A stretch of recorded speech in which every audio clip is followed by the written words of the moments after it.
Now no condemnation for those who are in Christ Jesus. Therefore, there is now no condemnation for those who are in Christ Jesus.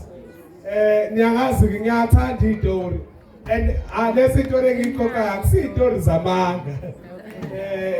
Ngisho noma thangeli ilanga uhlangana nodadewethu ombuzo nje siye sezitori ezinaye phakathi yokutshela iqiniso. Ngelinye ilanga siya ntambama sisuka la enhlala khona engikhulele lokishini mhlambe labazomnambisi indawo la ngisuka khona sezakheni bengihlala ezakheni kwa babiza ukuthi kwafela ubala ke ngenxa yezinto ezaze lapha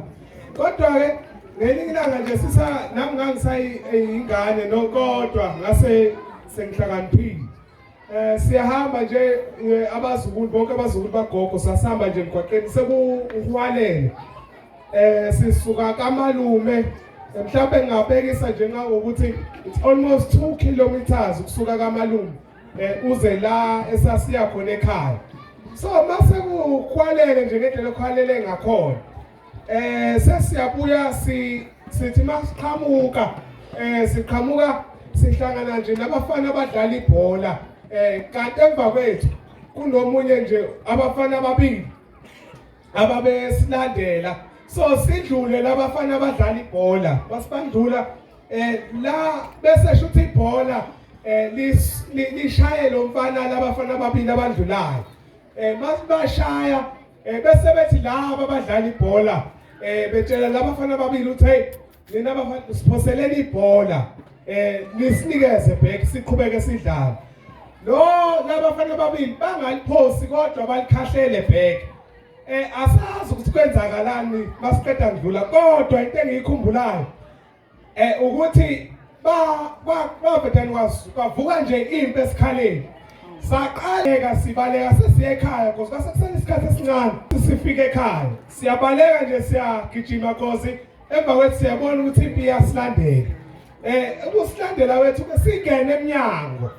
masingene eminyango kanti omunye walabafana oshaywayo ulandela thina ungene nathi ekhaya hawu singena sifica omalume ekhaya omalume bathatha omalume sinabo bese kuba obhuti ababebadala nje babekhona singene khona nogogo sonke nje sikhona siyangena nje bayamangela ukuthi hayibo labantu bangena nijahwa obani kanti omalume bese beyaphuma mabeqalaza babona abafana bafuna lo ongene nathi thina sikakabona ukuthi khona ongene nathi la so baphuma bene enga kanti bese beyasho ukuthi hayi sifuna lo ongene nani lapho ngaphakathi masingena silunguza siyabona ukuthi le ndoda le ilanga phakathi ebese ugogo asukume ugogo dama esukuma athi ngeke size simkhiphe lo mfana ngoba ukumkhipha kwethu ukuchaza ukuthi nizomshaya futhi ngoba seyopha kangaka kungenza ukuthi masimkhipha nimshaye bese niyambulala ebese thina ekhaya ugogo bese ethi ngoba usengenile la angeke nisamthola apha until kuze kufika amaphoyisa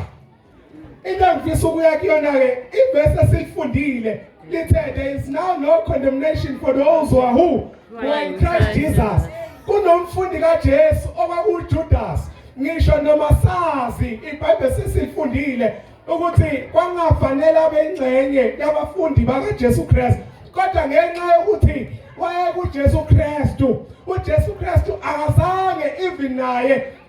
akwafisa ukumxosha uJudas so umbhali uPaul uthi since we are now in Christ Jesus asanakho ukuthi singalahlelwa ngizothi mhlambe amazwi amogcina nje ukuthi since we are now in Christ Jesus there is no one that can chase us away from the presence of God in this community throughout the week from Sunday because wafika inamhlanje and I pray ukuthi noma sesisukile kule ndawo sisuke kodwa kule ndawo kodwa kuJesu Kristu singasuki kuyena bazalwane